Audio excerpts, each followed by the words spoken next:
ممكن كنا نختلف في وجهات النظر انا وانتي.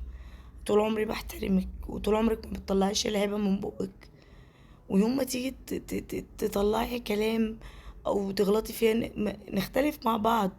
انتي مثلا تغلطي فيا، انا اغلط فيكي. لكن ما ينفعش ان انتي تعايريني بمرضي وتقولي لي انتي انسانة مريضة. لو انتي فعلا عارفة ان انا انسانة مريضة، تراعي ده. حاولي تراعي ان انا انسانة بتعصب بسرعة، بتنرفز، لان التعب اللي عندي او المرض اللي عندي هو اللي بيخليني ابقى كده.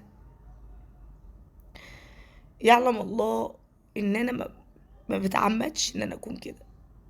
وربنا ما يبتلكي يعني، يبعد عنك المرض اللي انا فيه، لان المرض اللي انا فيه ده حاجة مش حلوة.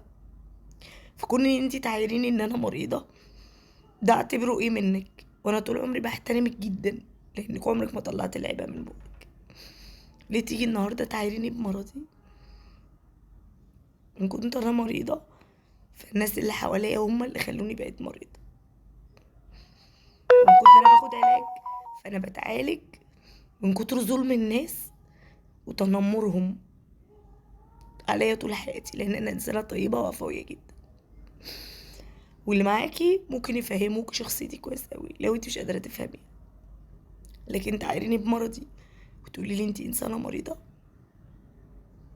كتر الف خير.